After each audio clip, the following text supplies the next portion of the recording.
Bom, pessoal, vamos dar prosseguimento à escola. A última apresentação do dia. A última apresentação do dia vai ser do Márcio Medeiros Soares. Vai falar sobre difração em filmes finos e monocristais.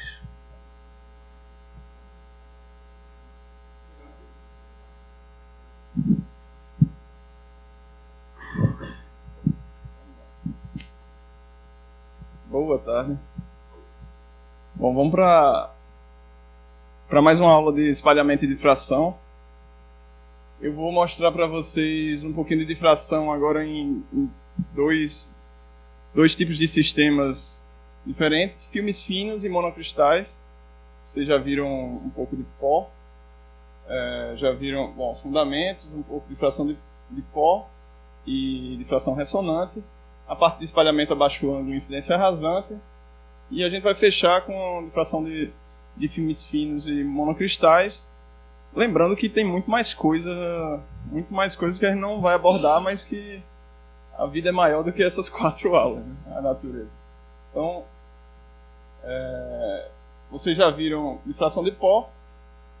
E que lá, basicamente, a sua amostra tinha um caráter isotrópico, porque você pegava teus cristalzinhos, fazia, ou ela já vinha em forma de pó, você ia lá, macerava e tentava, pelo menos, deixar ele o máximo isotrópico possível.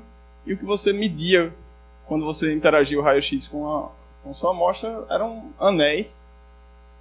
Por quê? Porque seus cristalitos estavam em todas as direções lá, orientados isotropicamente. E uma coisa que a gente fez quando a gente abordou a difração de pó, e boa parte da difração que a gente faz, é a aproximação cinemática de que a interação entre a radiação e os seus cristais, ela é fraca. Então, o que atravessa os cristais, a quantidade que é espalhada, não influencia a intensidade do feixe incidente. Essa influência vem muito mais da absorção, que a gente viu lá desde o começo, que a absorção tem uma seção de choque maior, né?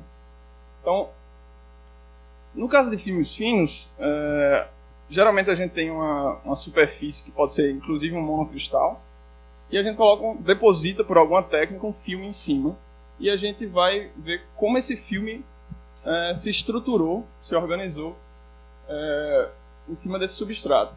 Então, essa deposição de filmes finos ela pode ocorrer com algumas orientações preferenciais.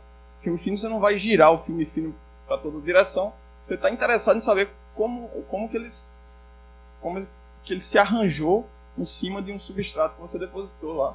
Se ele tem textura, se ele tem deformações na estrutura cristalina, se ele tem relação de epitaxia, se você deposita num substrato monocristalino, se ele se organiza seguindo o substrato. Então a difração, ela, em vez de anéis, ela pode se transformar em manchas ou mesmo pontos no espaço recíproco. Então vocês vão ter uma aula próxima segunda sobre filmes finos, física de superfície. Então eu não vou falar sobre os detalhes de filmes finos, mas eu vou falar sobre a difração de filmes finos. Vou falar também sobre monocristais. Monocristais, eu tenho alguns exemplos aqui na mão. Esse aqui é do Sato, um cristal de pirita, que você vê a simetria da célula unitária se reproduz na forma de longo alcance, né? Deixa eu ver se eu consigo colocar aqui, se todo mundo vê. Talvez. Ele é um cubo. Dá pra ver. Eu vou passar também... esse aqui eu não vou passar pra vocês, porque senão o Sato me mata. Eu vou passar um mais comum, que é um quartzo... Isso. Um quartzo fumê. Isso, com muito carinho. Vou passar um pequenininho, que é o que eu tenho e vou passar 2 cristais que em todo síncroton tem muito. Que é silício. Bom, silício é barato, entre aspas, porque está em tudo que é chip baseado em silício, né? Bom, filme fino, toda a tecnologia de CMOS, por exemplo, é filme fino em cima de, basicamente, silício. Então, isso aqui é um monocromador. É um cristal de silício orientado, um monocristal de silício.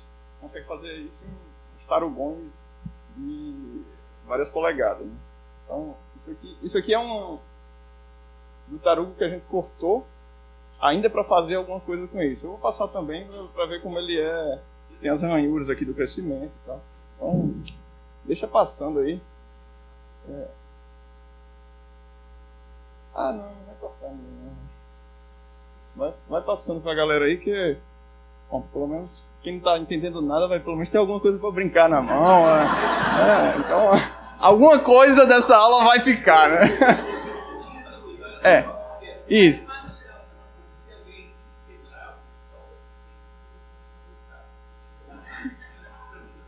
Exatamente. Então, a gente usa geralmente para isso técnicas não destrutivas, que nem uma tal de difração de raio-x, que vocês devem ter ouvido falar. Dá para descobrir sem destruir, sem tentar lapidar, né? Descobre. Bom,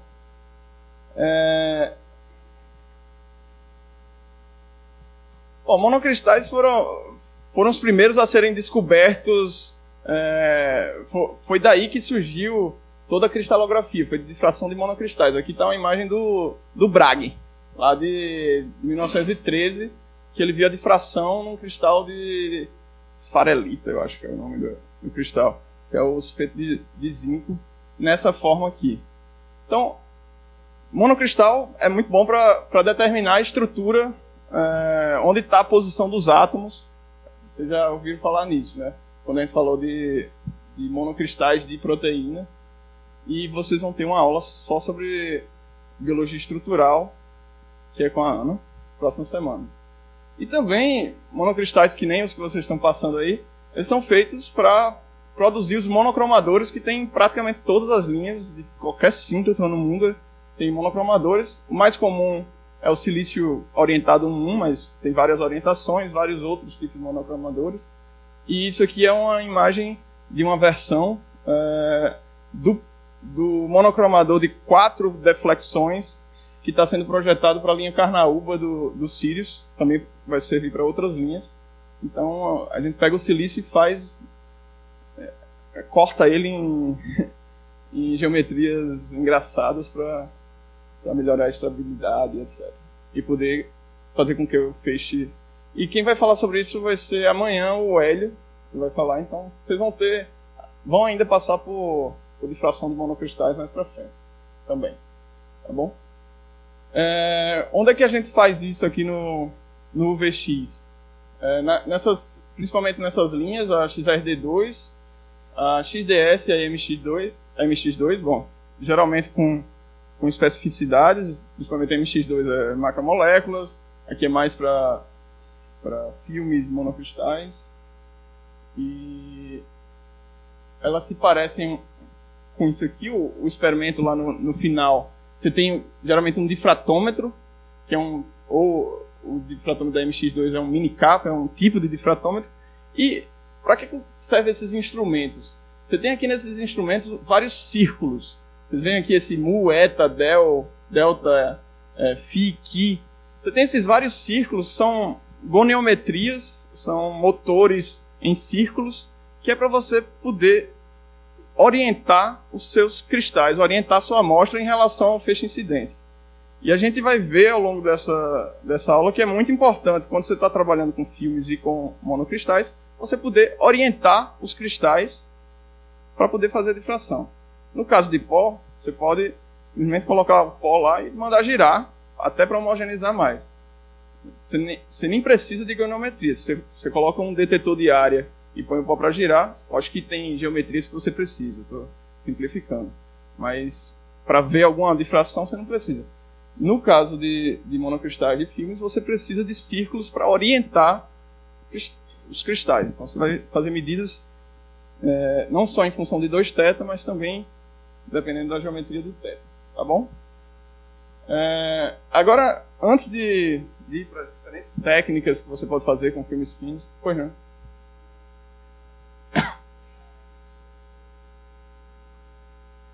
Eu não escutei nada. Cadê o microfone? Desculpa.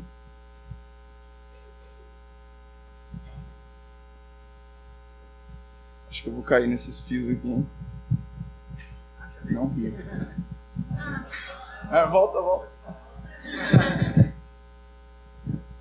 Aquelas máquinas, elas vão cortar o cristal de um jeito que ele fica orientado? Ou elas vão achar a orientação dele, o ângulo? Como é? Isso aqui? Como é que essas máquinas funcionam? Então, aqui, o que você faz com elas, você coloca a sua amostra lá, e elas vão só carregar a amostra, só mexer a amostra, só que de uma forma muito bem controlada. Elas têm uma precisão muito boa para girar. Você geralmente coloca a sua amostra no centro de todos esses eixos. Esses eixos aqui, eles se cruzam num ponto do espaço, e é lá onde você vai alinhar a sua amostra, colocar ela lá, e você vai girar a sua amostra em várias direções ali, dependendo do que você quiser, e a amostra vai ficar sempre ali no centro, girando em torno daquele ponto. Bom.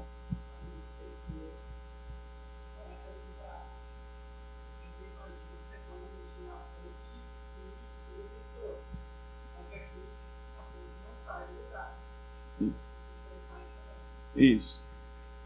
Bem lembrado, sabe?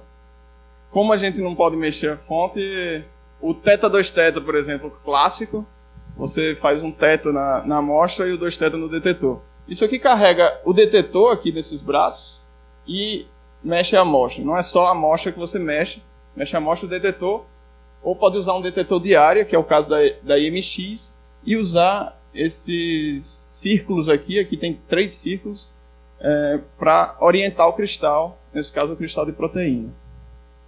Beleza? Para cortar os cristais dos monocromadores, a gente usa serras mesmo. São as serras diamantadas, que o silício é bem duro também. Então, tem aqui também. Tem uma recalchutada no equipamento recentemente. Bom, antes de entrar nas técnicas, parte do que a gente pode fazer em filmes finos e monocristais, eu vou fazer recapitular um pouco alguns conceitos e vou tomar algum tempo para desenvolver outros conceitos mais em bases um pouquinho matemáticas, mas principalmente visuais, para vocês entenderem melhor essa relação do cristal, do monocristal. Bom, vocês já viram isso aqui na aula de ontem de manhã. Provavelmente vocês não se lembram, mas alguns se lembram. Então você tem o espalhamento de um átomo, você vai ter o fator de forma atômico, né? Que vai variar com um ângulo, ou com um vetor de transferência do momento.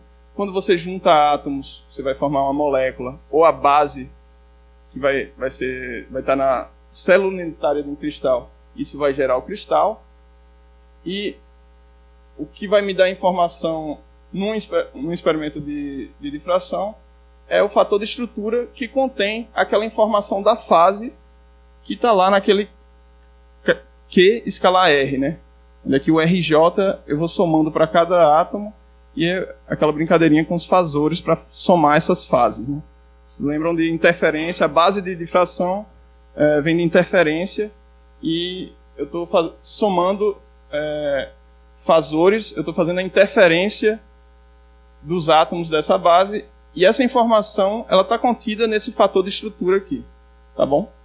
Então, o fator de estrutura é o que vai conter a informação da posição dos átomos quando você fizer uma transformada de Fourier, né? Então, em outras palavras, o fator de estrutura é a transformada de Fourier da densidade eletrônica. Tá bom? Então, espero que vocês já tenham isso mais ou menos na cabeça. E daí eu fiz uma brincadeirinha que ninguém reclamou, todo mundo aceitou bem, que foi dizer que um cristal, como esse que estão circulando, você tem uma base que é repetida no espaço, até aí tudo bem, então ele vai se repetir numa translação. Eu disse que esse cristal eu posso representar como sendo uma base convoluída com uma rede de pontos que vai me expandir o cristal. Daí eu fiz essa brincadeirinha com transformada de Fourier, que é correta. Se eu fizer a transformada de Fourier da densidade eletrônica, eu vou ter o fator de estrutura do cristal inteiro. Então, a transformada de Fourier dessa convolução vai ser a transformada de Fourier da base, da célula unitária, multiplicada pela rede recíproca. E isso vai me dar alguma coisa que está relacionada com o que eu tenho numa experiência de difração. Então, que é onde a difração é o módulo quadrado desses fatores de estrutura. Bom, eu cheguei até aqui, mas eu não detalhei nada disso. Eu vou tentar detalhar um pouquinho e se ficar muito embaçado, vocês me falam que eu vou mais devagar. Mas assim, eu vou só explicar isso aqui. Desculpa. Bom, então... Bom, eu vou passo a passo, vai.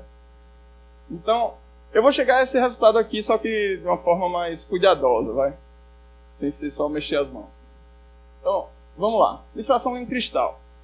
Eu tenho lá a minha célula unitária e os átomos na célula unitária vão estar em posições RJ. J para cada átomo da célula unitária, certo?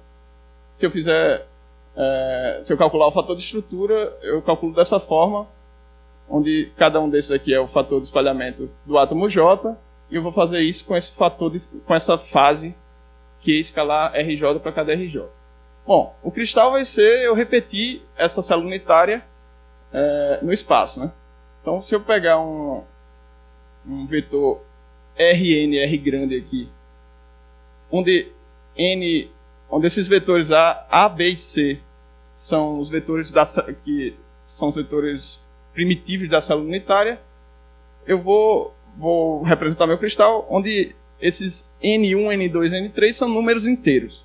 Então, se eu posso representar todo o cristal, é só ir incrementando N1, N2 e N3. Por exemplo, se eu pegar 3 vezes A e 2 vezes C, esse Rn aqui, eu vou ter esse vetor em relação à origem, vou ter esse vetor, e esse vetor aqui eu vou representar como sendo Rn mais Rj, certo? Para o átomo J. Então, se eu quiser representar qualquer R, qualquer posição do meu cristal, a minha pirita aqui, para representar qualquer posição no meu cristal, eu posso escrever essa posição no cristal como sendo RJ mais Rn. Tá? Então, isso... O interessante do cristal é que ele é periódico. Então, a densidade eletrônica de RJ mais Rn vai ser igual à densidade eletrônica em RJ. Então, essa é a propriedade dos cristais de serem periódicos, de se repetirem. Tá bom? Então, eu vou usar essa propriedade de periodicidade aqui e vou calcular agora o fator de estrutura do cristal inteiro. Que aí vai ser a difração que eu vou ver no final, porque eu não difrato só na célula unitária. Eu difrato na célula unitária que se repete no espaço. Né? Então, eu vou calcular esse fator de estrutura para o cristal inteiro. Perceba que eu estou somando agora, não só em J, mas eu estou somando em J e em N, para todas as células unitárias do cristal e todos os átomos dentro da célula unitária. Tá bom? Então, se eu fizer essa soma aqui, como eu posso usar essa propriedade da densidade eletrônica ser periódica, então, o que eu vou fazer é separar essas somatórias numa somatória que vai ser em RJ, que é o fator de estrutura da célula unitária que eu já calculei, e uma somatória para todas as células unitárias do meu cristal, tá bom? Que é esse somatório desse E na I, Q escalar Rn, certo? E perceba que a condição para eu ter difração é a condição para que essa soma aqui seja um número grande. Se isso aqui isso aqui é uma soma de vetores unitários no plano complexo lá. Lembra que eu fiz a brincadeira com os fasores? Isso aqui é um somatório de coisas que tem módulo 1. Se eles não tiverem em fase, eles vão ficar girando ali em torno de 1 e eu não vou ver intensidade nenhuma. Eu só vou ver quando eles estiverem em fase. Quando estiver em fase, quer dizer que esse argumento aqui Q escalar R vai ser igual a um número inteiro de 2π, um múltiplo de 2π, certo? Então, essa daqui é a condição para a interferência construtiva. E esse N aqui, só para ter uma noção do que é que eu estou falando, se eu pegar um cristalito dessa esfarelita aqui, um cristalito de 1 micron por 1 micron, né? 1 milímetro dividido por 1000, 1 micron cúbico.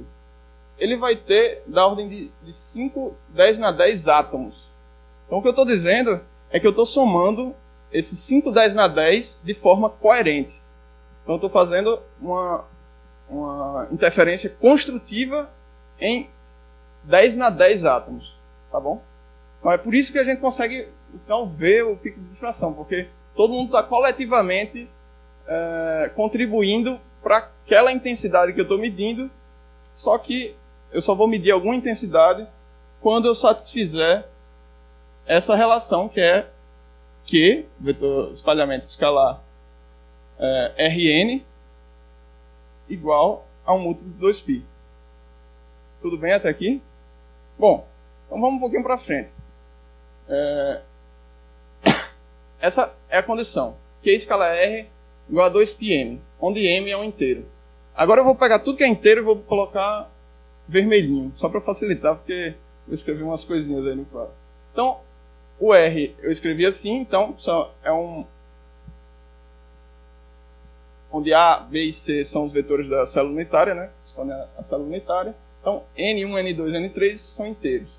Se eu pegar um vetor com essa característica aqui, um vetor que eu vou chamar propositalmente de A estrela, que é 2π B vetor C sobre o volume,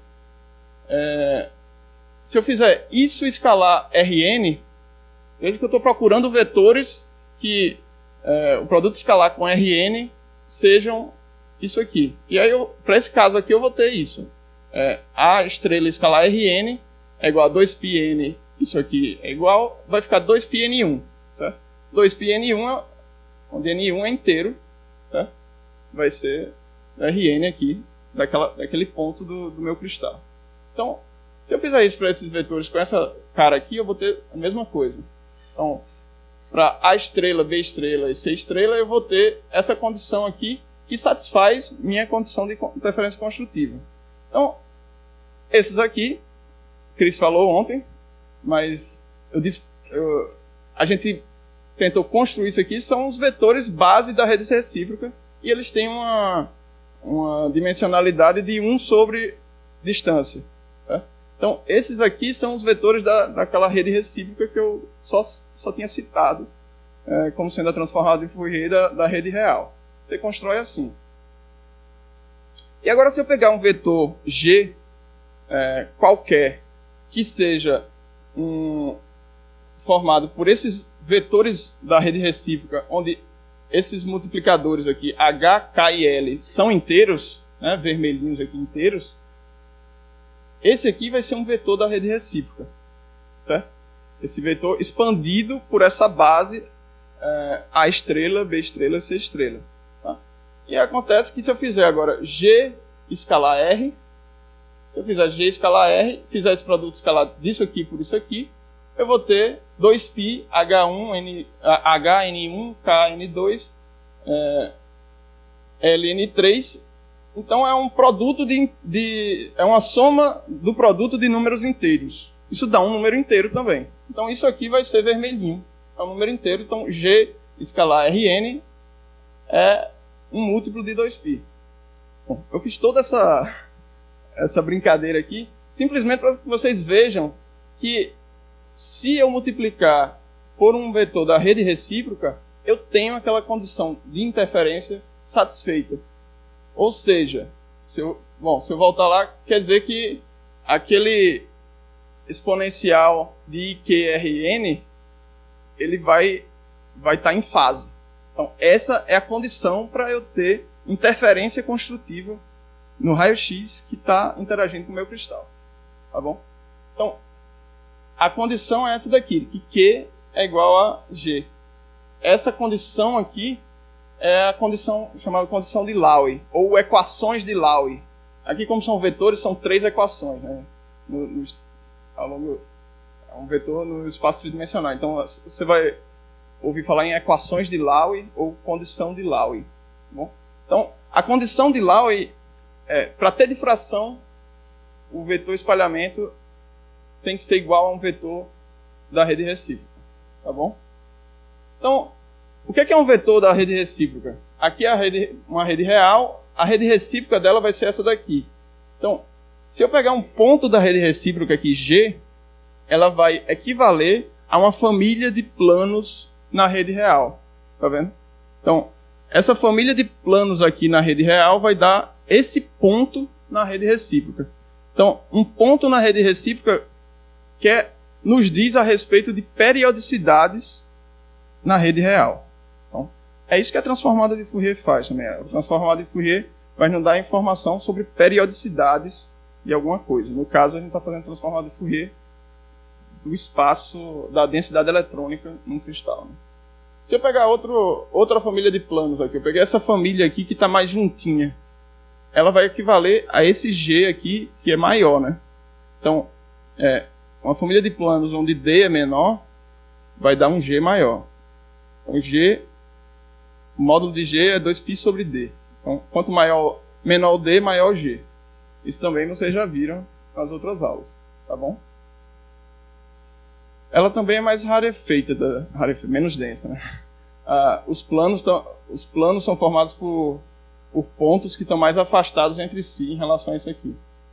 Isso também vai influenciar nas intensidades depois. Só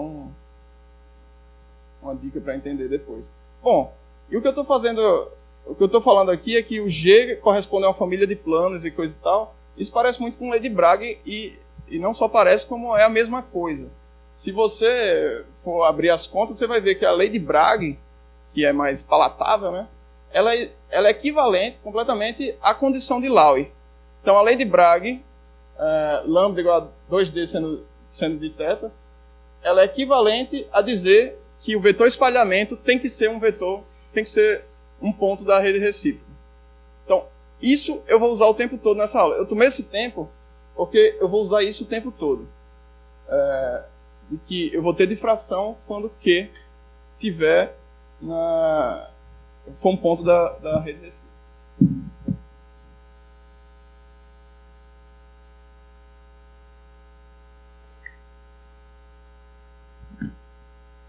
Bom, eu sei que é uma aula e tal. Vocês já estão anestesiados ou deu para seguir o raciocínio? Assim? Qualquer coisa, pede para pausar, porque eu vou.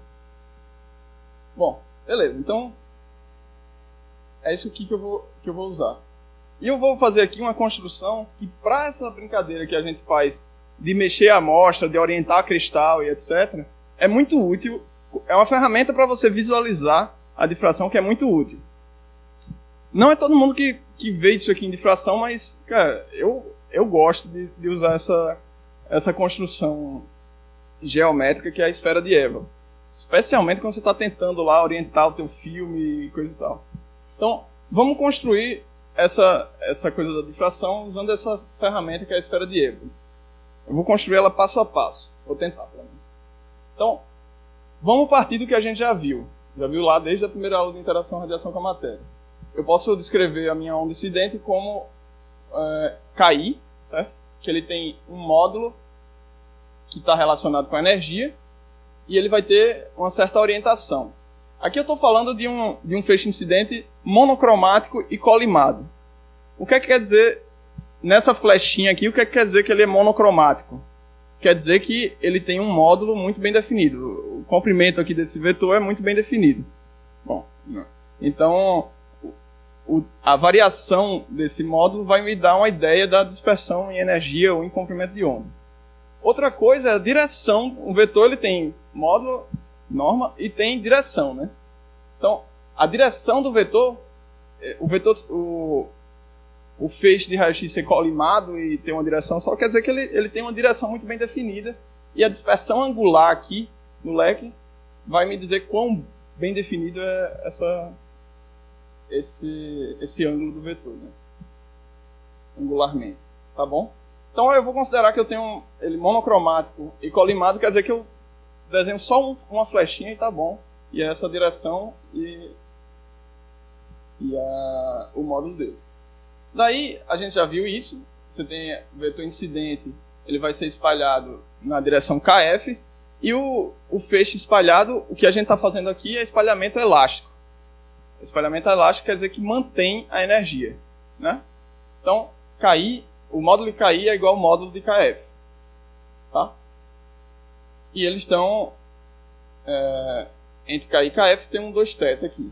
E a gente já definiu o vetor espalhamento, que é KF menos KI, que é esse Q aqui. Né? Tudo isso a gente já viu. Agora, eu quero que vocês notem quais são as possíveis... para um dado KI, quais são os possíveis valores que KF pode assumir. Bom, se KI tem um módulo e eu tenho que manter esse módulo, o que eu posso fazer com KF é girar aqui em torno, eu posso fazer uma esfera, ou na realidade uma casca esférica, né? Não é bem uma esférica, é a casca esférica de Ewald.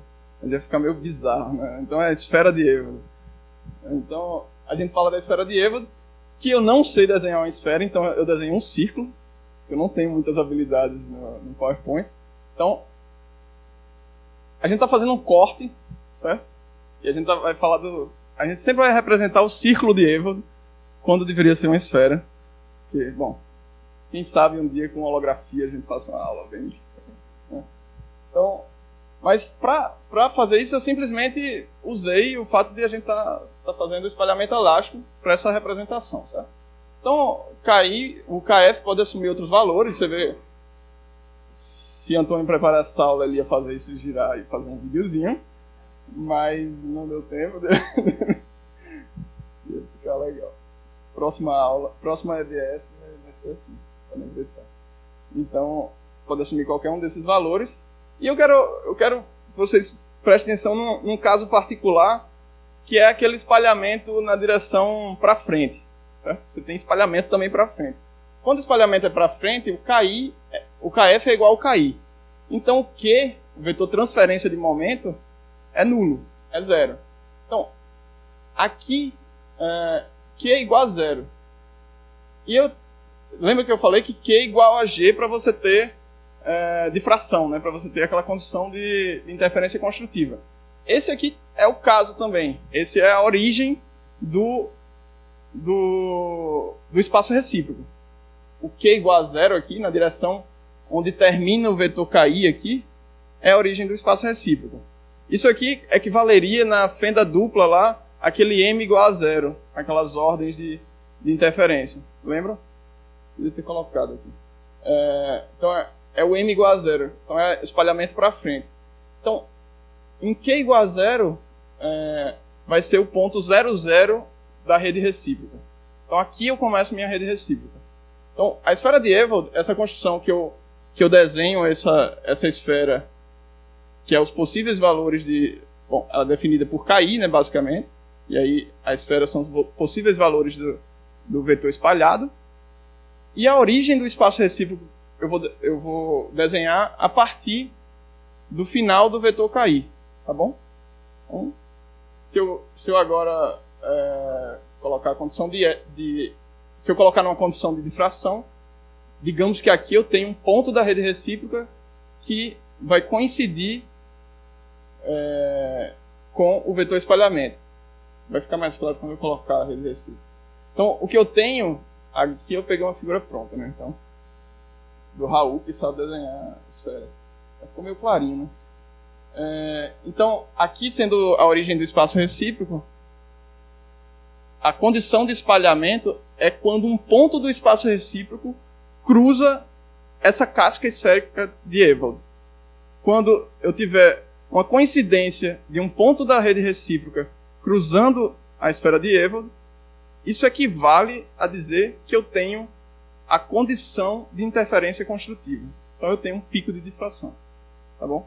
Daí, para eu detectar esse pico, eu tenho que ir lá e tacar um detetor aqui para ver os fótons chegando. Senão ele vai difratar, mas vai bater lá no teto da cabana e você não vai ver nada. Né?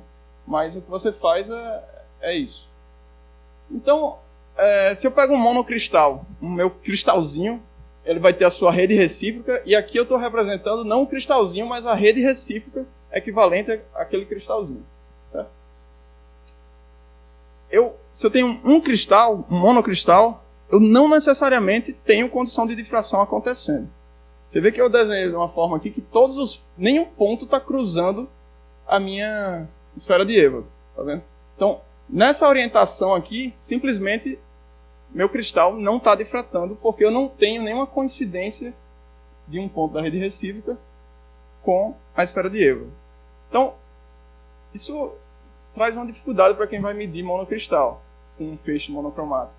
É que você tem que orientar o cristal para ver alguma coisa. E às vezes você perde um tempo para achar algum pico, se ele não tiver já uma orientação. Se ele for facetado assim, isso aí você já tem algumas dicas e fica mais fácil. Mas no geral, você pode não ver nada durante muito tempo, a não ser que você consiga colocar a condição de Laue. Para isso você tem que orientar o cristal. Então quando eu giro o cristal, aqui eu girei e teve um ponto que caiu aqui na esfera de Ewald. Quando ele caiu na esfera de Ewald, eu pintei de vermelhinho para vocês verem.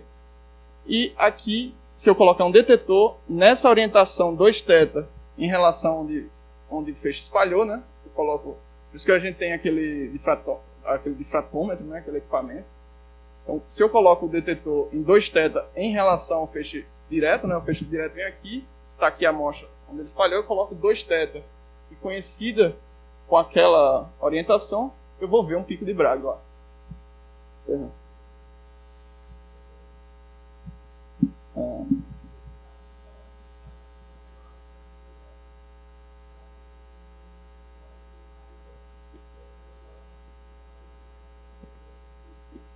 Você pode fazer difração de elétrons.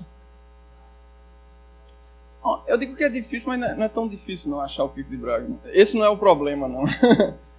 O problema com elétrons é que eles interagem muito. Então, no geral, o que você vai ver com elétrons é só superfície. E a informação que você vai tirar, necessariamente, tem que usar difração dinâmica.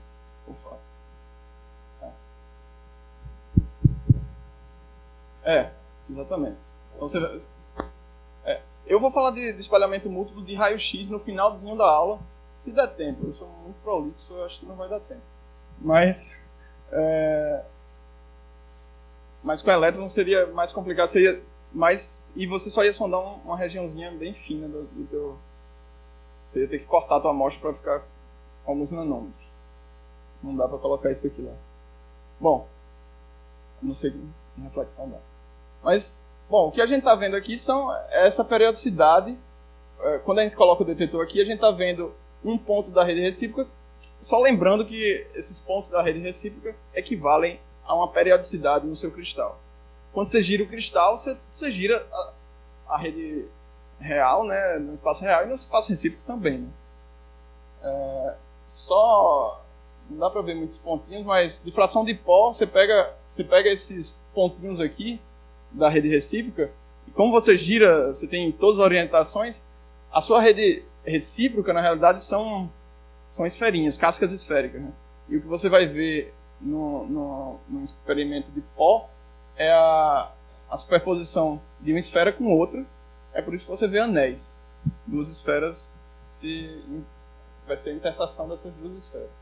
Bom, você também pode ter o caso de difração múltipla, que você falou, que é quando mais de um ponto da rede recíproca entra na esfera de Ewald simultaneamente.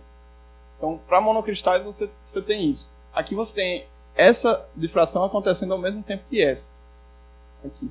Então, essas duas condições de Laue foram satisfeitas, então você vai ter difração múltipla. Tá? Bom, só para ficar com uma figura bonita da esfera de Ewald. Então, a esfera de Ewald é uma forma de visualizar a condição de Laue. É uma ferramenta útil para você visualizar o que a gente está fazendo. Vamos agora para alguns sistemas que a gente está interessado, como filmes finos, que tem na tecnologia, tem na natureza. Bom, filmes finos, genericamente, ele pode ser, por exemplo, um policristal. Você tem vários cristalitozinhos, onde cada cristalito é um monocristalzinho, certo? Só que tem um monte e eles estão lá numa orientação que pode ser que tem alguma ordem, pode ser que não. E o que uma das experiências que você faz é uma varredura θ2θ. Como o Sato bem lembrou, a gente não mexe com o síncrono, a linha é pesada e o síncrono mais ainda. A gente mexe a amostra de θ. Na verdade, eu devia ter colocado isso aqui assim, né? Porque eu peguei a figura de Tully e não mudei. Deu pra ver, né? Mas, a gente coloca isso aqui assim, aqui é o 0 e gira junto. Faltou consultoria. E o que a gente está sondando aqui, brincadeiras à parte, o que a gente está sondando aqui é o espalhamento, onde esse vetor espalhamento aqui, nessa varredura θ2θ, está sempre alinhado com a normal da superfície aqui. Nesse experimento, eu tenho o KI aqui, o KF aqui, e o vetor de espalhamento está sempre perpendicular à superfície.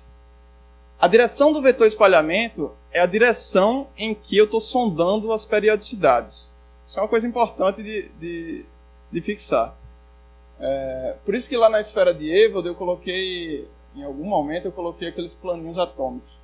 Porque a direção do vetor na rede recíproca, quando eu faço coincidir, na condição de Lowry aqui, eu estou sondando periodicidades na direção perpendicular a essa. São esses planos atômicos perpendiculares aqui.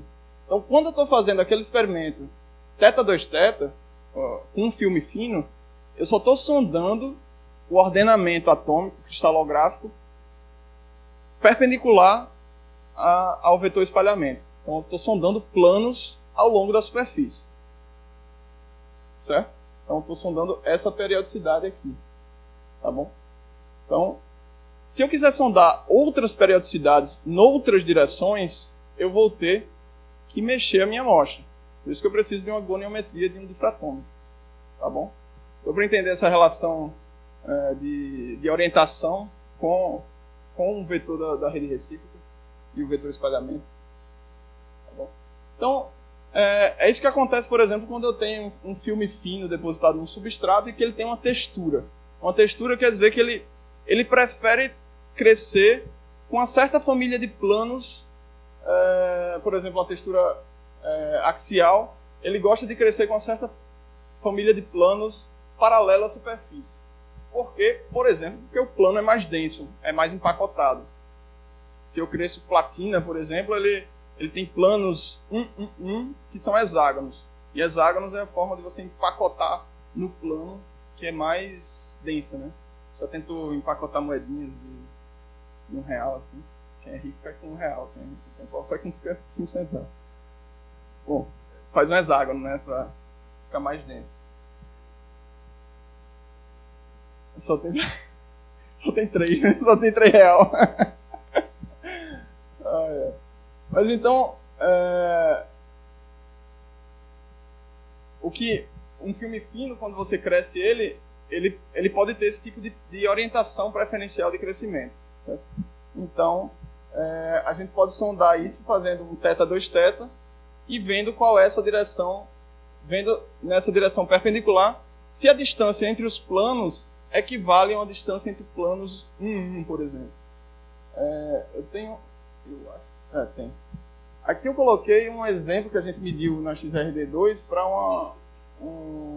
um filme de tântalo beta, na fase beta. E a gente vê que a gente faz o difratograma lá de baixo ângulo até alto ângulo, só aparece um tântalo 002 e depois vai aparecer um 004. Só que o tântalo tem um monte de pico. A rede recíproca a rede recíproca do tântalo beta lá, ele teria vários picos, 014, tem uma família de picos. Eu só vejo esses dois. Porque ele orientou, quando eu cresci, ele orientou com esses planos ao longo do plano do substrato, né? Então aqui eu coloquei um substrato de silício, ele não tinha nenhuma relação de epitaxia, tinha uma camada amorfa, é só porque era um plano e ele quis organizar daquele jeito. Eu só vejo esses dois picos. E, bom, da posição dos picos eu posso tirar qual é a distância entre esses planos atômicos, certo? E a gente fez isso. Mas a gente sabe de cara que que essa família de planos está alinhada com a superfície. Se eu quiser ver outros planos, eu tenho que mexer a amostra. Daí, eu vou dar esse exemplo que é interessante, que eu falei em tortura de amostras, né? A gente fez uma tortura que era muito usada na Idade Média. Tem até um filme, Coração Valente, vocês já viram?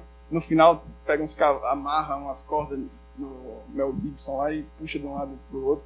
William Wallace quase vai pra... Então, a gente fez isso com essa amostra de tântalo. A gente pegou, prendeu de um lado do outro e puxou. Foi o que o Anderson tá ali atrás fez. A gente prendeu de um lado do outro e puxou e viu como é que o filme reagia. Então, essa é uma das formas de tortura que a gente aplica aqui no Simba. Então, bem divertidos para quem está aplicando. Bom, o que é que a gente media com isso? A gente queria medir a adesão, a elasticidade, a plasticidade, o limite de ruptura desses filmes. E a gente pode fazer isso para outros filmes. A gente está realmente interessado em filmes depois de óxido de cobalto, por umas questões de magnetismo, mas isso era um passo que a gente queria ver. E o que a gente via era como é que essa amostra se comportava sob tortura. Então, a gente foi esticando aqui e vendo como ela se comportava numa medida θ2θ. Então, lembrando, a θ2θ eu estou sondando a direção fora do plano. Certo?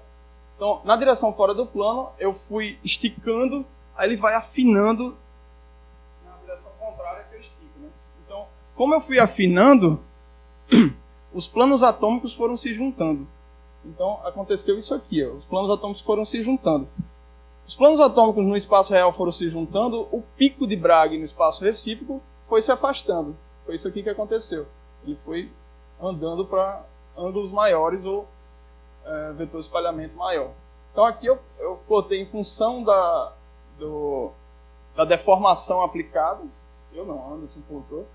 E você vê que ele vai deformando linearmente até um ponto que você tem uma ruptura.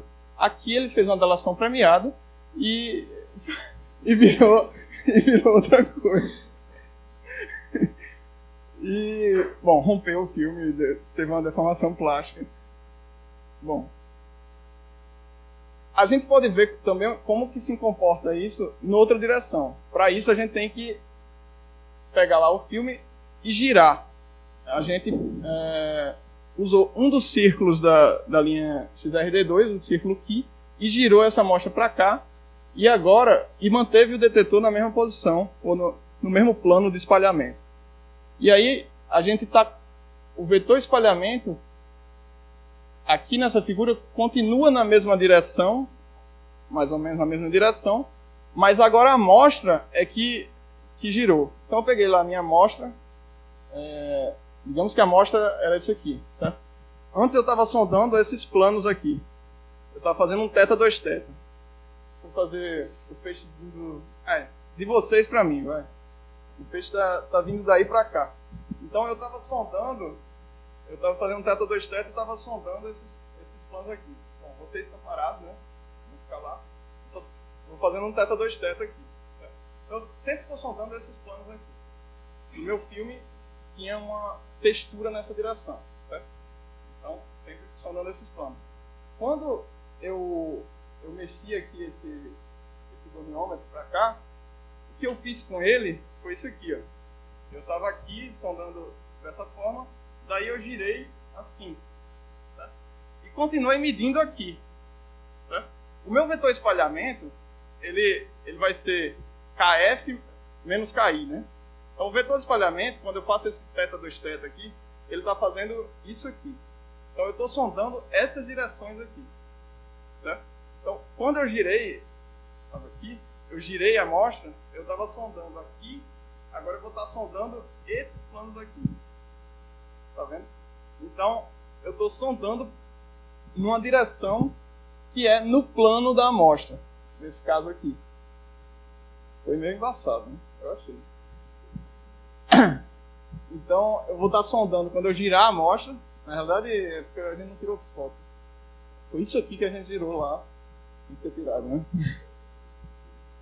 Esse filme tem 40 nanômetros, né? 40 nanômetros. Daí a gente pega ele de lado. Ele está, na realidade, depositado num substrato que é um polímero, um cápton. Então, ele inclusive atravessa o cápton. É como se fosse um filme flutuante, nesse caso, para o raio-x, né? O raio-x ele quase ignora o cápton. Então a gente colocou ele de lado, ele atravessa o cápton, o filme, e a gente vê o que foi espalhado. Tá bom? E aí a gente viu, na direção que eu estou esticando, aconteceu o contrário. Na direção que eu estou esticando, o pico foi para ângulos menores, porque na direção que eu estou esticando, ele vai esticando, né? Ele vai aumentando os planos, a distância entre planos.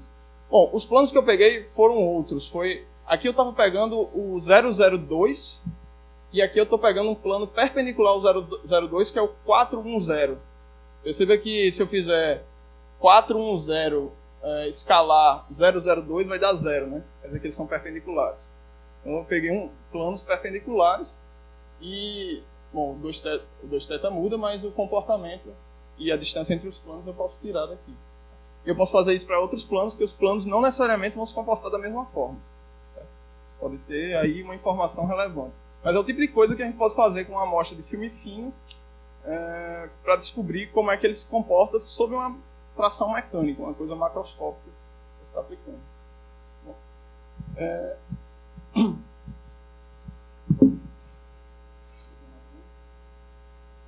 deu para entender o que você consegue fazer se você trabalhar com a orientação da sua amostra?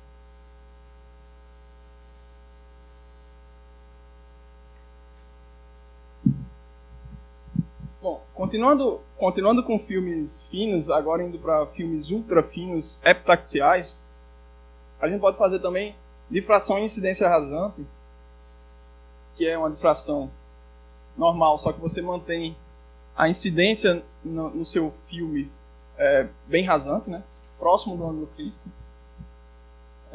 E você pode ser sensível ao espalhamento, como se fosse o espalhamento de baixo ângulo que o Antônio falou hoje de manhã, só que misturado com difração. É meio que um mistão dos dois. Você tem, em 2D, você tem um cristal infinito. Você pega... Isso é quando você está tratando de um substrato que é um monocristal. Por exemplo, um wafer de silício. Ou um monocristal de platina, ou o que seja. Só que esse wafer é super bem polido.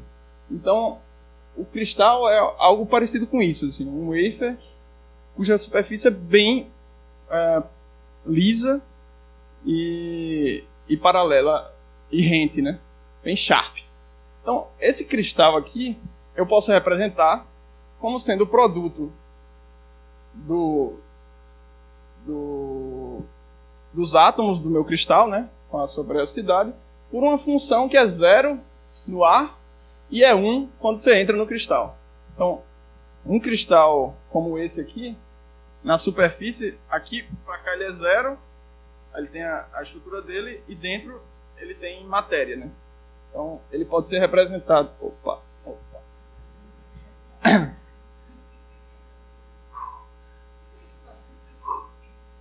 Então, quando eu entro eu multiplico por 1, que aí vai ser a sua estrutura que aqui seria infinita. Não é infinita, né? Porque eu tenho essa superfície. Se eu faço a transformada de Fourier disso, eu vou ter a transformada de Fourier do cristal, que é lá o f de Q do cristal, com sua periodicidade dada pelas relações de Laue, a condição de Laue, vocês já viram. E daí a transformada de Fourier de um produto vai ser a convolução das transformadas de Fourier. Então vai ser a transformada de Fourier convoluída com a transformada de Fourier dessa função aqui. A transformada de Fourier dessa função é uma função que decai com 1 sobre kz, desculpa. Com 1 sobre kz. Então, o fator de estrutura de uma superfície cortada perfeitamente, de um cristal perfeitamente cortado, é uma coisa que parece com o fator de estrutura do cristal perfeitamente cortado, só que ele tem intensidade entre aqueles picos de Bragg. Certo? Então, entre os picos de Bragg você fica com intensidade. Bom, isso é o que se chama de Crystal Truncation Rod, ou CTR, que todo mundo fala CTR. Você pode falar tarugos de truncatura, mas ninguém da comunidade vai levar a sério se você falar em tarugos de truncatura. Então, fala CTR. Essas são as Crystal Truncation Rod, que vem do fato de você ter um cristal cortado, tá bom? Então, por que eu estou falando tudo isso? Porque isso é uma coisa muito interessante para você sondar o que acontece na superfície. Então, quando você faz física de superfície, o Pedro vai falar sobre isso na segunda, essa é uma técnica muito poderosa para você sondar a estrutura de filmes numa superfície ou da própria superfície, se você estiver interessado. Se eu tiver, por exemplo, a última camada aqui de um certo material, acho que é rutênio, você viu? Ele relaxou, quer dizer, ele tem um parâmetro de rede um pouquinho diferente. O que acontece é que, se eu não tivesse nenhuma relaxação, ele seria o preto aqui, que está meio escondido, seria uma coisa meio monótona. E se eu relaxar, no sentido de aumentar esse ΔZ aqui, ele vai deslocar para cá, se eu contrair, ele vai deslocar para cá. Então você percebe que, se eu medir essa intensidade nessa região entre os picos de Bragg, aqui é o 00, aqui vai ser o 001. Certo? Se eu medir aqui no meio, eu vou ter uma intensidade que vai mudar muito dependendo de pequenas variações lá na superfície. Então é uma técnica com espalhamento de raio-x muito sensível à superfície. E isso acontece porque o que você está vendo é a interferência entre o que está sendo difratado pelo meu cristal perfeito e um detalhezinho que você colocou aqui em cima. Certo? Então, é como se você usasse o seu cristal como um interferômetro. É uma analogia um pouco forçada, mas é como se o seu cristal tivesse... eu estou vendo a interferência do que está sendo espalhado só por uma camada de planos, ou por algumas camadas de planos, e o que está sendo difratado por todo o cristal. Então, isso me dá... O que está sendo difratado por todo o cristal, ele leva uma informação de fase. Certo? A difração tem uma informação de fase. E o que eu estou vendo é a interferência entre a difração do cristal com o que está acontecendo só na camada superficial. Então eu vou ver o fenômeno de interferência construtiva e destrutiva dessa camada superficial com todo o cristal. Beleza? Tem um grauzinho a mais de complicação, mas é por aí. A gente também pode fazer outras brincadeiras com filmes finos, do tipo mapa do espaço recíproco. A gente pode pegar com aqueles goniômetros lá e mexer o meu cristal para ele entrar na esfera de Ewald e sair da esfera de Ewald, e eu fico coletando a intensidade no meu detetor, num detetor de área, por exemplo. Em função da posição eu vou ter diferentes vetores de onda. E se eu faço isso, eu posso reconstruir em 3 dimensões do espaço recíproco um pico de Bragg. Então eu vou ter uma coisa que tem uma forma mais engraçadinha. E essa forma engraçadinha, não é só uma bolinha, tem a ver com coisas do material.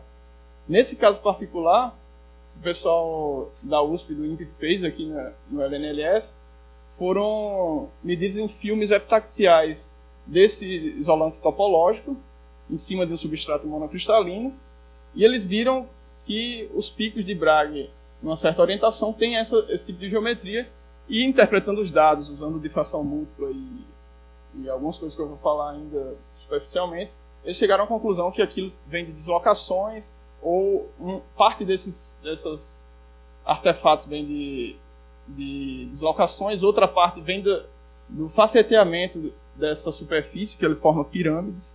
Então, a partir dessas técnicas de difração em filmes, você pode ser sensível a defeitos, como deslocações, deformações, você pode ter distorções desses picos, sobre a orientação, né, como eu já falei, no caso de textura também. Então, todas essas coisas você pode ser sensível, tá bom? Bom, vou dar uma pausa aqui.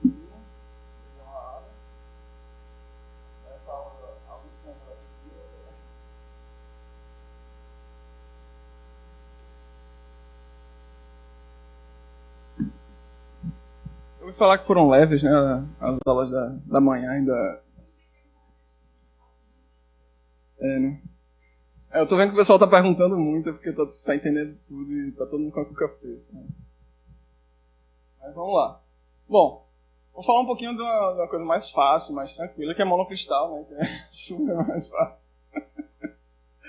Bom, eu peguei a aula de filme monocristal, não tem muito o que fazer.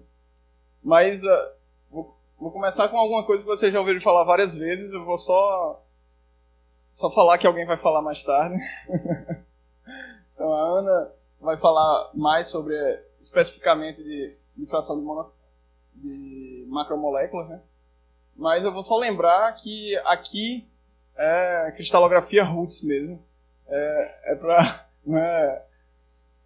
Não é Nutella, não. Aí. Nutella é isso aqui. Isso aqui é Nutella. Isso aqui é... A célula unitária disso aqui tem o quê? Deve ter meio...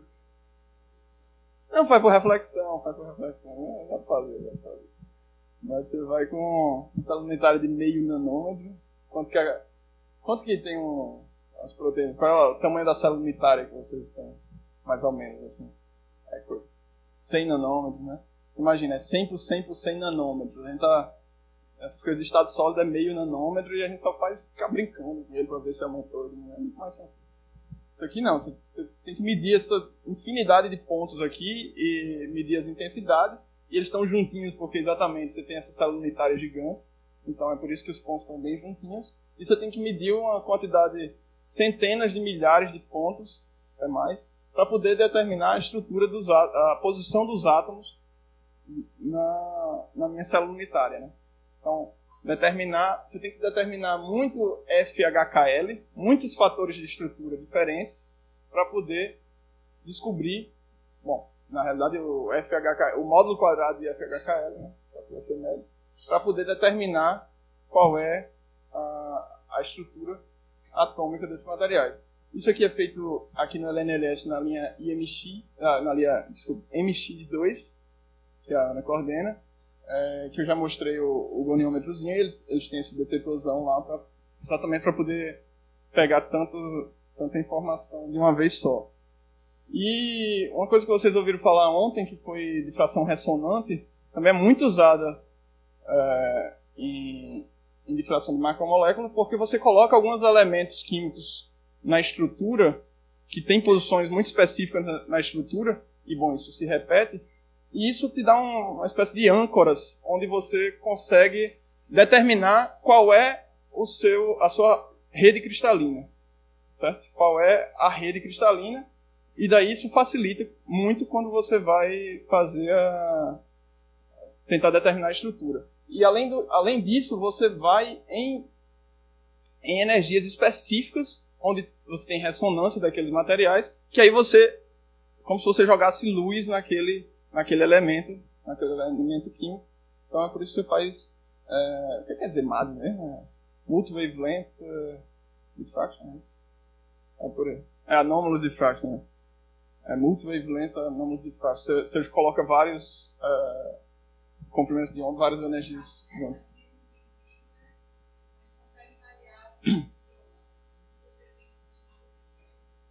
Isso. E no Sirius vai ser a Manaká, né? Que vai ter um ondulador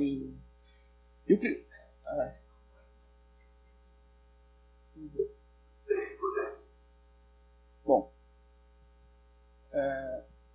E para encerrar, um assunto leve, difração dinâmica. Né? Só com a cabeça fresca. Mas, bom, difração dinâmica, aproveitando a pergunta dos elétrons, quando você considera que a difração está influenciando na própria intensidade do feixe que, bom, entre outras coisas, você considera que a difração está influenciando na própria intensidade do feixe que está sendo incidida na amostra. No caso de elétrons, você sempre vai ter difração dinâmica pelo simples fato dos elétrons interagirem muito com os elétrons do seu material. Então eles interagem tanto que você vai ter espalhamento demais. O espalhamento sempre tem que ser considerado. Então, o que eu quero dizer com isso é que quando eu escrevo lá, quando eu desenho meus planos atômicos, eu tenho que levar em conta que o feixe que está chegando aqui embaixo, ele já foi difratado em várias camadas antes de chegar aqui embaixo. Certo? E você vai ter efeitos do feixe que foi difratado nessa camada, e ele pode ser difratado nos planos de cima e descer. Então você vê que você tem múltiplos espalhamentos. Você vai ter espalhamento aqui, e o espalhamento desse feixe aqui, ele pode espalhar nesse plano aqui e entrar de novo. E depois ele pode espalhar aqui embaixo e subir. Então, o resultado que você vê é o resultado de todos esses espalhamentos, retroespalhamentos, é o que sai lá. E isso carrega um monte de informação sobre a fase relativa entre esses planos aqui. É interessante. Só que o que a gente faz na grande parte da difração, especialmente esses filmes finos policristalinos, por exemplo, ou em pó, a gente considera que o cristal é muito pequeno. O cristal da ordem de 1 micron. E num cristal da ordem de 1 micron, esses efeitos são desprezíveis. Antônio falou mais cedo em G-Sax. Em G-Sax, ele tem que usar isso aqui, porque ele está numa condição onde a refletividade a baixo ângulo, o espalhamento a baixo ângulo na superfície de um substrato lá, ele vai ser importante. Ele pode primeiro penetrar e depois espalhar e interagir lá com sua nanopartícula, por exemplo, né?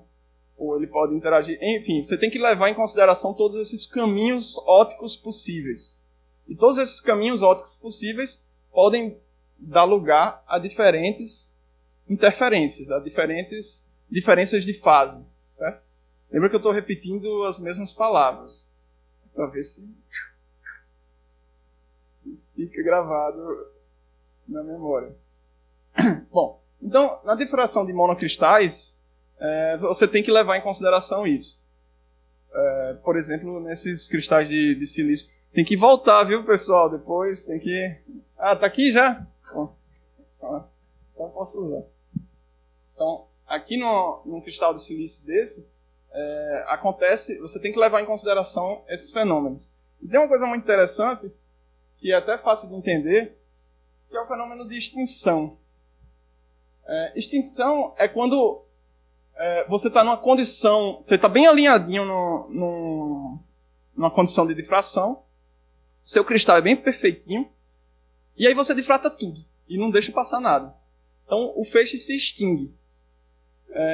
Nessa condição particular de orientação, os efeitos de espalhamento, pelo fato de você ter essa difração, essa interferência construtiva muito forte, que é um cristal perfeito, você vai ter que a seção de choque de espalhamento naquele ângulo ali, quando você integrar, ela vai ser maior do que a de absorção. Quer dizer, seu cristal vai difratar até mais do que absorver. Só que isso, lógico, para aquele ângulozinho, para aquela orientaçãozinha em particular. Certo? Então, bom, usando a figura, né, que é bom usar a figura, o que você vai ter, imagina que eu estou orientando o meu cristal para passar na esfera de Evans, certo? Voltando lá para a esfera de Evans. Eu tenho um ponto da minha rede recíproca e eu tenho o fator de estrutura da base, né? da célula unitária. E aí eu venho com aquele pico de Bragg, ou aquele ponto da rede recíproca, e vou passar na esfera de Evans. Vai ter uma condição aqui que vai acontecer um platô. Esse platô quer dizer que eu estou difratando tudo. Então não tem como eu difratar mais do que está chegando de fóton no meu material, de feixe no meu material. Então, essa largura aqui, em que você tem você difrata tudo, é o que a gente chama de largura de Darwin. Bom, é meio grosseiro o que eu estou falando aqui. Você tem que considerar a absorção. Aqui eu estou tirando a absorção. Nessa região aqui eu posso considerar espalhamento fraco, mas nessa região aqui eu tenho que considerar todos esses espalhamento e retroespalhamento. E você imagina, pelas contayadas que o Antônio falou hoje de manhã, que fazer todas essas coisas é um pouquinho mais intrincado. Dá para fazer, mas você tem todas essas informações de fase do feixe que já foi espalhado e espalhar de novo, que tem que entrar nas contas. Mas o que eu quero que vocês entendam é que para essa orientação específica de um cristal de silício, por exemplo, você consegue difratar, sei lá, 80%. Né? No monocromador, por exemplo, a gente usa um cristal de silício bem perfeitinho como esse aqui, que é para selecionar uma região de energia. Então, eu tirei os slides que tinha aí, mas o Hélio vai falar sobre monocromador amanhã, então daí eu fiquei mais sossegado e arranquei os slides. Então, tem uma coisa interessante que também dá para explicar com as mãos, de por que você tem diferentes larguras de Darwin. Largura de Darwin é a largura do pico. Em Q. Tá? A largura do pico. Se você tiver uma largura de Darwin muito fina, quer dizer que você tem um pico muito intenso, vai espalhar tudo, mas é numa região do vetor espalhamento de Q muito fininha. Isso traduzindo para monocromadores, quanto maior a largura de Darwin, mais você aceita comprimentos de onda um pouquinho diferentes. Se você tiver uma largura muito fininha, quer dizer que você só aceita aquele comprimento de onda em torno daquela posição. Então a aceitação no monocromador vai ser a aceitação em energia ou em comprimento de onda. Vai estar relacionado com essa largura de Darwin. Vai ficar isso bem. Mas você pode entender, por exemplo, para o diamante, silício e germânio, eu coloquei aqui as larguras de Darwin nos planos 1, 1. Você vê, para o diamante, a largura de Darwin é 61. Tem um 10. É a largura de Darwin vezes 10 na 6. Então aqui é 61, 10 a menos 6. Certo? Tá. Isso em radiano. Então é 61 microradiano, 140 microradiano. Quanto mais pesado vai ficando o material, mais largo vai ficando esse pico. Talvez o Gustavo esteja me seguindo. O Gustavo está me seguindo. Estou brincando. Não sei se vocês vão entender, mas percebam isso. Quanto mais pesado o material, mais larga é a largura de Darwin. Isso está relacionado com o fato do germânio espalhar mais do que o carbono, do que o diamante. Então, o germânio tem mais elétron, ele espalha mais. Então quer dizer que o raio-x ele vai se extinguir antes. Ele vai espalhar muito, ele vai penetrar menos no germânio do que no diamante, por exemplo, ou no silício. Então, quanto menos ele penetra, você está tendo a difração vindo de uma região menor do cristal. Então você vai ter a contribuição de menos planos atômicos. Certo? Agora eu vou apelar para a memória de vocês, porque eu não coloquei a simulação aqui de novo. E vocês lembrarem que quanto mais espalhadores eu tenho, mais eu vou afinando o pico. Eu não fiz a simulaçãozinha de 1 em 1, mas eu coloquei 1 ou 2 espalhadores, depois eu coloquei 6. Então, quanto mais eu vou colocando, mais eu vou estreitando. Então, no germânio, eu tenho menos planos contribuindo, porque ele se extinguiu antes, ele penetrou menos, então a largura vai ficar maior. Enquanto que no silício ela é um pouco menor e no diamante ela é menor ainda. Porque ela interagiu menos, tem menos elétrons para interagir, o feixe conseguiu penetrar mais. Então eu estou vendo a interferência de mais planos atômicos. Então eu estou vendo a interferência de um tantão de planos atômicos. Isso, no final, vai me dar um pico muito fininho. Porque a interferência de um... Aqui vai ser vários microns interferindo em fase para me dar o pico de Bragg. Tem. Mais alto que isso.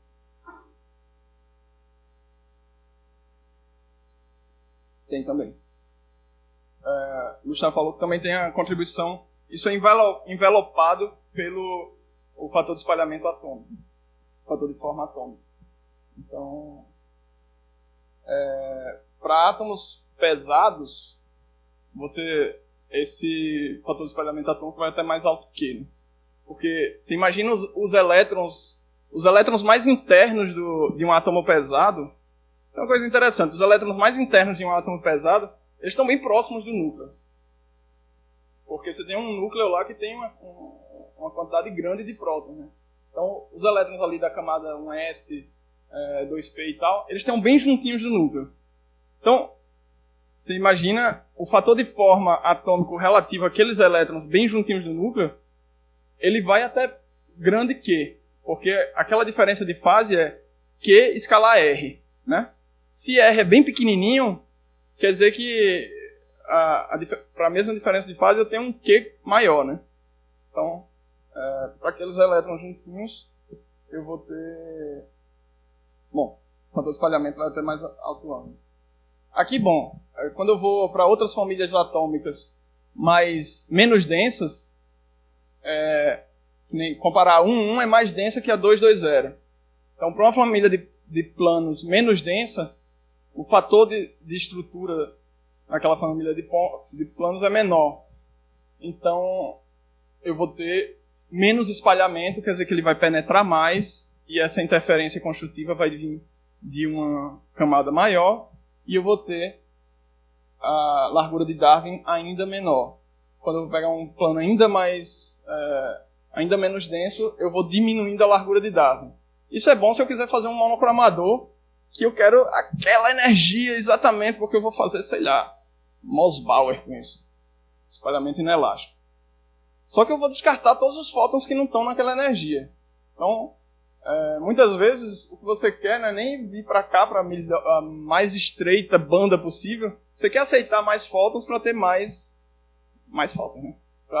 Você não se importa tanto dele ter aquela energia precisamente. É o que o pessoal, por exemplo, faz, acho que na SACS, ele faz inclusive um cristal artificial. São multicamadas, em que em vez de você usar os planos atômicos, você usa multicamadas para fazer a mesma coisa que um monocromador faz.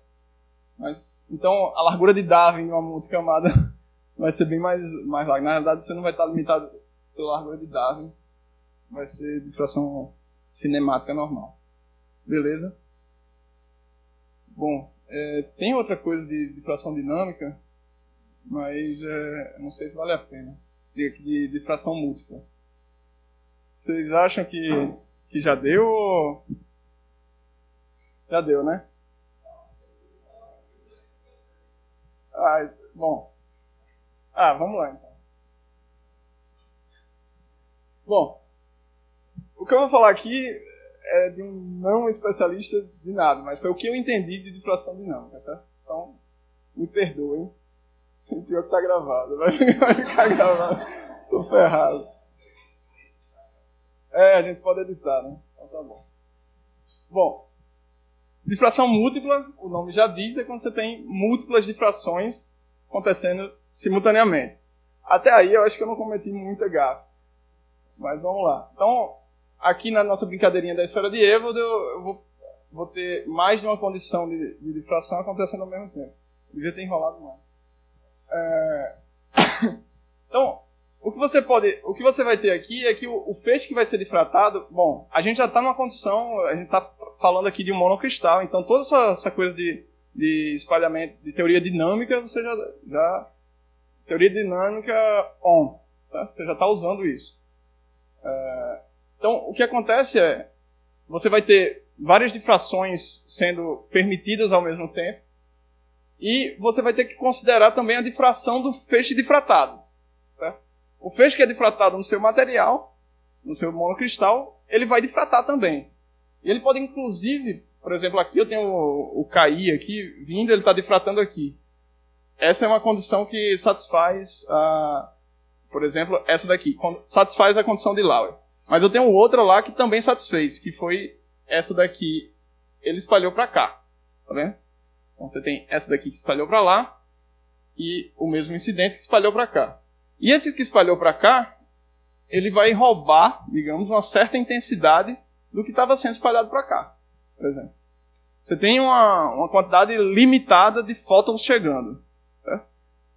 Uma parte vai ser difratada para cá, outra para cá. Além de ser difratada múltiplas vezes e etc, etc.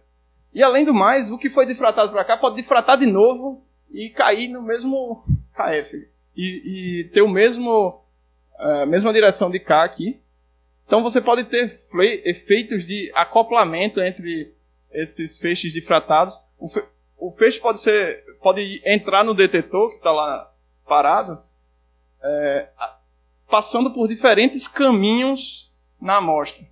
Isso é muito interessante porque o feixe que é difratado, ele já está carregando informação de fase, que vem da periodicidade do seu material. Certo? É como se seu material funcionasse como um interferômetro. Aqui de novo. Então, pois não.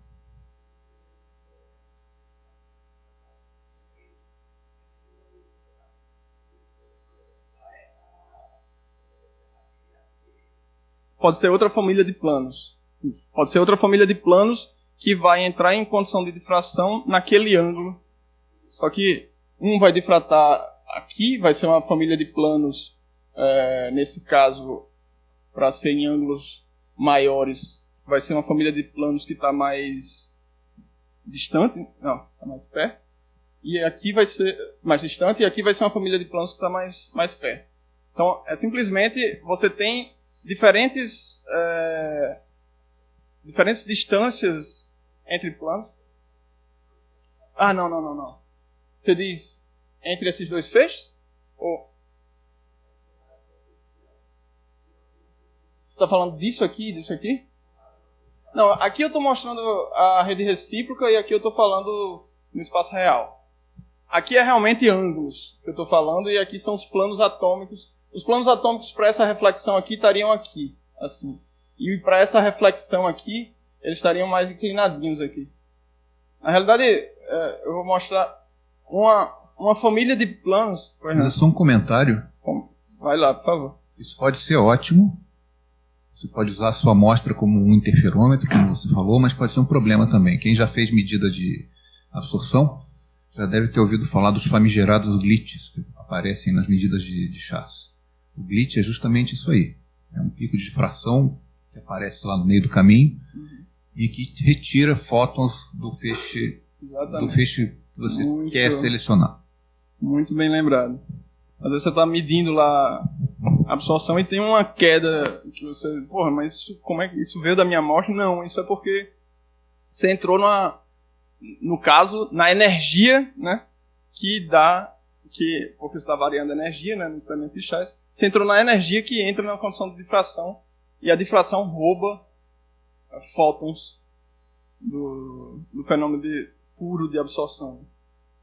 Mas só para voltar no que você falou, essa condição de Bragg aqui, eu posso girar isso aqui em torno de um eixo aqui e eu vou continuar satisfazendo a condição de Bragg. Então eu posso falar, em vez de ter eu posso falar em cones de Bragg. Então, você imagina, eu tenho planos difratando, certo? Em relação a esses planos, eu tenho um eixo de simetria aqui. Então eu posso falar em cones de Bragg. Só que é complicado porque é no espaço recíproco, né? Então, quando você vai falar sobre isso. Mas a geometria que você usa para fazer medidas de difração múltipla, pelo menos que o pessoal usa lá na XRD2, você orienta um cone de Bragg desse, você orienta seu cristal de forma que uma família que você está interessado ali, de planos cristalinos, fiquem orientados. Na realidade, você orienta esses planos cristalinos com um eixo de um goniômetro. Fisicamente é o eixo de um goniômetro. Você vai e orienta uma família de planos cristalinos que vai ter ali os seus pontos da rede recíproca. Certo? Daí você vai e mexe outro goniômetro e leva isso aí para a condição de difração. Você põe o teu detetor em 2θ e leva tudo isso aqui para quando você girar a amostra nesse primeiro eixo, você sempre fique em condição de difração para aquela família de planos. Certo? E daí, o que o pessoal faz é girar a amostra. Então você gira esse cone de Bragg. E quando você gira a amostra estando satisfazendo aquela condição de difração, vão ter outros picos de Bragg que vão cruzar a esfera de Ewald. Certo? Tem a esfera de Ewald aqui de novo? Não. Isso aqui. Você vai girando para entrar na esfera de Ewald. Então, é como se você alinhasse... Aqui eu não coloquei o Q. Você alinhasse o Q e girasse o espaço recíproco em torno daquele eixo. Eventualmente, um ponto da rede recíproca vai cruzar a esfera de Ewald e você vai ter feixe difratado naquela outra direção. Eventualmente, o feixe difratado naquela outra direção, bom, ele pode roubar a intensidade e você vê diminuir a intensidade do seu primário lá, da sua reflexão primária, como chama. Ou ele pode difratar novamente, interferir construtivamente com o que já está sendo difratado na primária e você ter um pico, que é o que está sendo visto aqui. Esse pico é bem fininho, aqui em grau, aqui é 1.7508, aqui é 1.7511. Então eu estou falando de centésimos de grau a largura desse pico. Poucos centésimos de grau a largura do pico.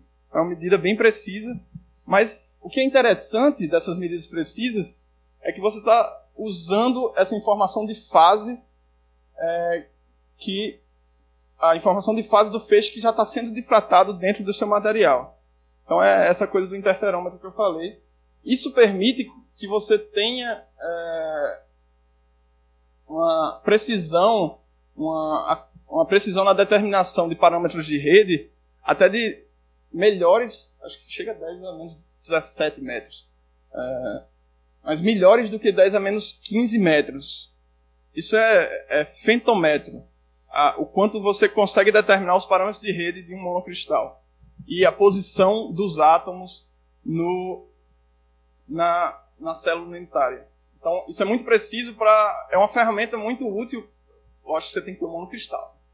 Bem bonitinho, isso não é fácil. Mas isso é muito útil se você quer ver diferenças pequenas de ordenamento orbital e etc e tal. Então, é uma ferramenta bem precisa. Você tem o ônus de ter que ter um monocristal e de ter que usar a difração dinâmica, de usar essas técnicas. São um pouco mais intrincadas, mas que estão disponíveis. E se você tem um bom problema, vale a pena tentar resolver com ele. Bom, isso foi Raul, que também é pesquisador daqui, é da linha de infravermelho hoje. Ele trabalhou com isso na tese dele. Eu nunca trabalhei com isso. Mas o pessoal faz lá na XRD2. E o que Raul fazia, ele usava essa difração dinâmica, essa difração múltipla, para sondar a superfície. Que nem na difração de superfície a gente usava o fato de já estar difratando uma superfície. Ele usava uma geometria particular em que, numa geometria, agora não de incidência rasante, mas numa incidência mais comum, você alinhava uma reflexão primária lá, que era perpendicular à superfície, certo? Aquela reflexão primária que eu vou girar em torno dela. Então, esse primeiro cone de Bragg aqui vai ser minha primária. E daí eu vou girando a amostra e eu vou ter reflexões que o ponto da rede recíproca que vai entrar na esfera de Ewald vai estar paralela à superfície da amostra. Isso é bem interessante. Então, você vai conseguir sondar uma informação da superfície da amostra usando uma difração com a amostra aqui em alto ângulo. Nem precisa de baixo ângulo. E você usa esse feixe que é difratado. Bom, essa difração múltipla, né, para sondar, e você é bem sensível, por exemplo, a pequenas deformações que acontecem na superfície.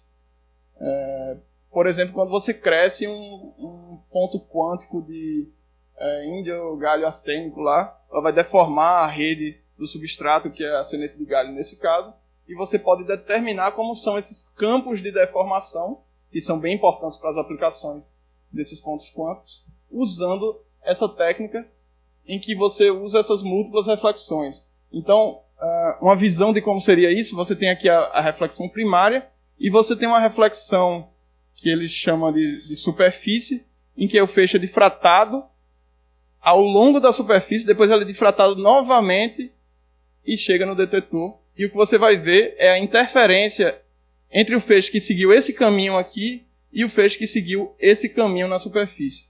Então você vai ver interferência entre esses dois caminhos de difração. E, bom, e aí você pode fazer um monte de coisa interessante e fazer uma tese de doutorado sobre essas coisas. Bom,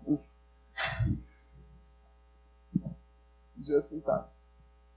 Bom, eu sei que foi meio tranqueiro esse finalzinho, mas... né? E aí, essas são as referências.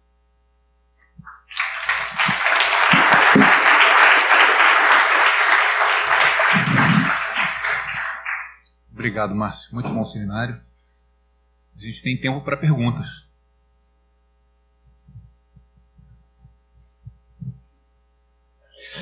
Márcio, acho que não foi falado qual o efeito da desordem no difratograma e quando ela se torna um problema sério, é a desordem no material. Então, na quarta-feira vai ter um seminário da Cristiane Rodella sobre uma técnica chamada PDF. E ela vai discutir aplicações de difração para estudo de materiais desordenados. Então, isso vai ser discutido. você pode medir, inclusive, material amorfo, correlações. Então, não é que é um problema, é que só muda um pouco o nome da técnica. Sim, isso pode ser interessante. O material ser desordenado, dependendo do que você quer aplicar, ele pode ser interessante. Mas mesmo o monocristal ele pode ter um certo grau de desordem, pode ser um grau mesmo de desordem, pequeno. E às vezes você não quer fazer difração dinâmica e você... Tem gente que, ou mesmo em monocromador dá para fazer isso, mas você pode querer desordem. Às vezes você até joga teu monocristal numa panela de nitrogênio líquido para ele dar uma quebradinha, assim, micro quebradinhas, aumentar a mosaicidade, e às vezes isso é um problema. Tem efeitos, tem N efeitos. O que a gente está falando aqui, a gente está dando um sobrevoo nas coisas, mas tem efeitos térmicos que a gente não falou, que é super importante, que é semelhante a uma desordem, mas uma desordem não estática no tempo, que é a parte de Debye-Waller e etc e tal. Talvez Cris tenha falado, eu perdi a aula dela. Mas... esse assunto deve ser abordado na aula dela. Assim, basicamente, qual é o efeito da desordem, mesmo que você tenha um material perfeitamente cristalino, mas desordenado. Como é que é isso? Vamos supor que você tenha uma liga. No caso, um material que eu trabalho, germânio e silício, uma liga de germânio e silício. Você consegue combinar germânio e silício em qualquer proporção. Mas o material é intrinsecamente desordenado, porque em torno de cada átomo de germânio, por exemplo, você vai ter uma probabilidade de encontrar um certo número de átomos de silício. Você não sabe exatamente quantos, né? Ou o efeito da temperatura que o Márcio acabou de falar. O que acontece? Quando você tem desordem no difratograma, a informação que usualmente aparece nos picos de difração, né? Aqui, em todo o tempo, a gente está discutindo intensidade, largura de pico, coisas desse tipo. Toda informação que é perdida pela falta de coerência cristalina, ela vai parar onde? Ela vai parar no background, no fundo do difratograma. E esse fundo ele é riquíssimo em informação. Ele tem informação dinâmica sobre a dinâmica vibracional do material, sobre desordem estática, sobre desordem química. Então a técnica PDF explora... não é uma nova técnica, né, mas é uma abordagem diferente de análise dos dados que te permite extrair essa informação que está lá escondida. Normalmente você joga ela fora. Você analisa só os picos de difração, né? Então, ela aparece aí e vai ser tema do seminário da Cristiane na quarta-feira. Obrigado. Só complementar. Tem vários tipos de desordem também, né? Como... uma delas é a desordem química. Você tem uma liga ordenada, você pode ter um ordenamento químico que dá lugar a um pico de difração relacionado a essa estrutura química. Um exemplo para um... Bom, eu vou mostrar só o resultado da difração. São slides que eu cortei. Que você tem um pico de ordem química. Que esse pico aqui só aparece... Esse pico de difração... Aqui você tem um pico de difração enorme, aqui outro enorme. Isso é difração de superfície. E aqui no meio aparece um pico de ordem química e você pode conseguir quantificar isso aqui a partir da análise de dados, determinar o quão quimicamente ordenado é o seu material. E você tem sítios A, sítios B, se o átomo está no sítio A e devia estar no B, isso gera desordem. Etc.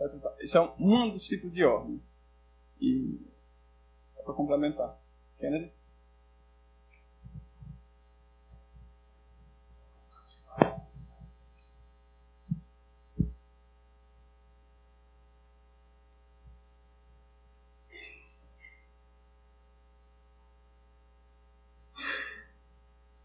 O quanto o raio-x é sensível à tensão aplicada e quanto à tensão mecânica que você aplica nos filmes?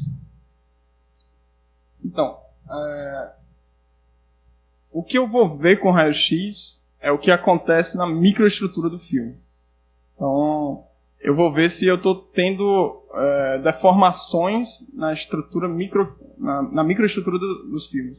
Aqui, o que eu apliquei foi suficiente nessa região aqui só para afastar os planos atômicos, mas não para deformá-los permanentemente. Tanto é que se eu voltava, ele voltava pelo mesmo caminho. Então aqui eu começo a ver que ele rompeu ou deformou plasticamente. Depois eu posso analisar qual é a forma desses picos, e a forma dos picos vai me dar informação sobre essas deformações também. Então eu posso ir um passo além, não ver só a posição, ver a largura, ver como que eu ajusto isso. Eu posso correlacionar isso com outras técnicas também, para tentar determinar o que está acontecendo na microestrutura. Se você está tendo...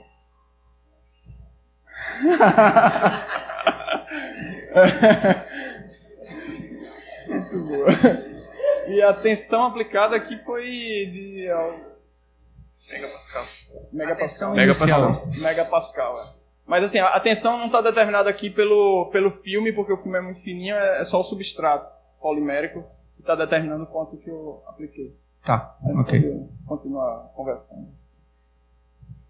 Mais alguma pergunta? Aquele disse... Sim.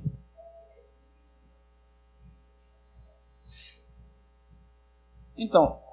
Bom, um monocristal, ele nunca é perfeito, né? Mas um monocristal, ele vai... A pergunta foi o que é que eu defino como um monocristal.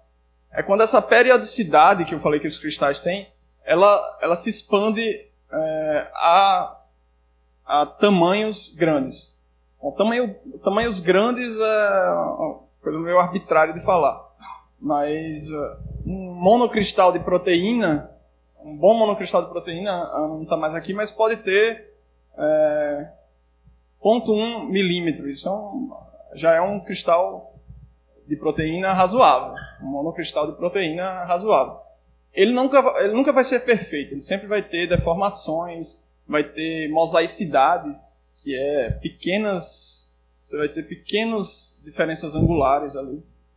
Pequenos domínios cristalográficos um pouquinho inclinados em relação ao outro, formando como um mosaico. Então, ele nunca é totalmente perfeito. E ele também tem vibrações, os cristais vibram. Mas esse aqui, por exemplo, é um monocristal grandão, porque você faz as bolachas de wafer desse tamanho e o pessoal começa a ver uma... e eles fazem, parece uma pilastra de silício. E depois eles fatiam isso aí para fazer os chips que tem no computador, que tem no celular. Isso é...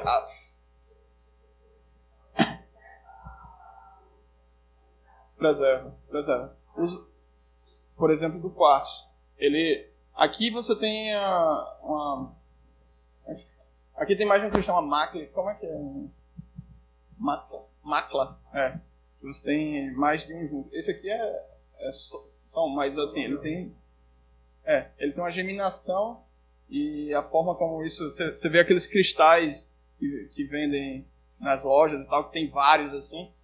Todos aqueles ali são cristais e aí você tem diferentes defeitos. Os defeitos no cristal... Mas assim, ele preserva essa estrutura periódica. O cristal é a forma que a natureza empacota os átomos, os diferentes átomos, de forma a minimizar a energia. Basicamente, você minimiza a energia empacotando dessa forma.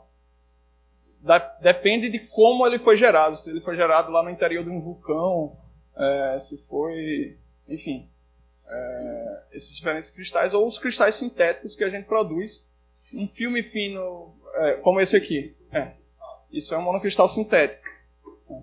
Esse é um monocristal que o cara que fez, né? Esse é bom.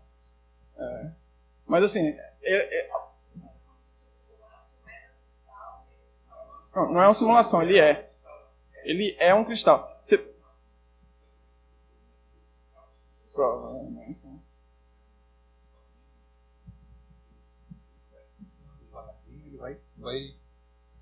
Ele vai crescendo. De fato, ele cresce. Em condições lentas, tais que ele é um único cristal. Ele tem pequenas impurezas, pequenos defeitos, mas ele é um cristal único. Só que esses defeitos, para nós, nesse caso da indústria de semicondutores e tudo mais, se a gente conseguir um controle de impurezas, a qualidade do cristal é sem precedentes. Os melhores cristais,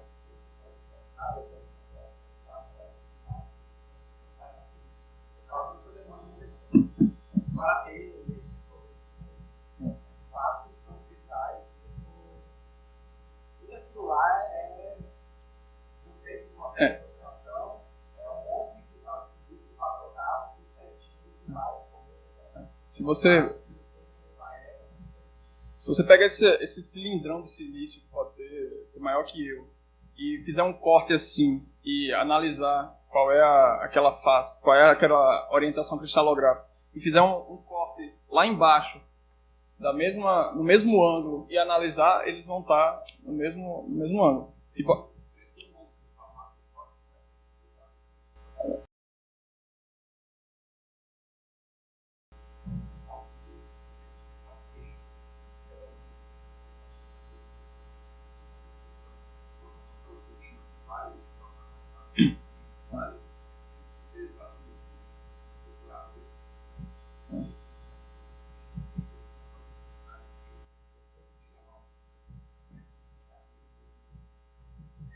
sal de cozinha, mesmo se você não tiver paciência, você consegue crescer cristal, mas bem pequenininho.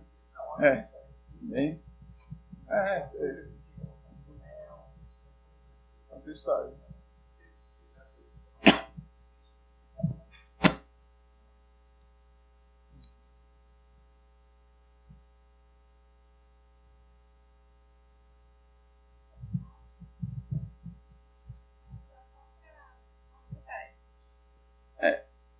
O tratamento dinâmico, você usa a parte de espalhamento múltiplo. Do jeito que eu falei aqui, é para monocristais. Mas essa teoria dinâmica de espalhamento não é só para monocristais. É, por exemplo, também para espalhamento a baixo ângulo, como o Antônio falou hoje de manhã. Então, é a mesma cara de interação, de você ter que levar em consideração o que já foi espalhado, o espalhamento do que já foi espalhado e retroespalhado, e por aí vai. Você tem que fazer essa cascata de espalhamentos para tirar o resultado final.